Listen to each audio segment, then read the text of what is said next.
If your vehicle is damaged by someone else's negligence, then you may have a property damage claim. You may submit a property damage claim under their insurance to secure a rental vehicle until your vehicle can be inspected and compensation or repairs to your vehicle can be arranged.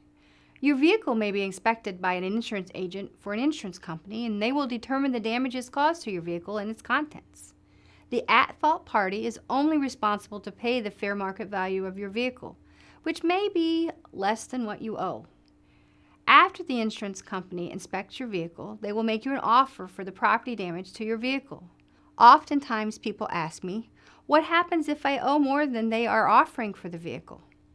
If you don't agree with the value that they are offering you for your vehicle, you may ask them for the comparable that they used in reaching their opinion of value. You are free to submit your own evidence of your vehicle's value, such as an appraisal from the local dealership or research from Kelley Blue Book or NADA. Ultimately, if the amount they offer you is the fair market value of your vehicle, then you will accept the payment, sign over the title to them, and they will make payment arrangements with you, and you will return the rental vehicle.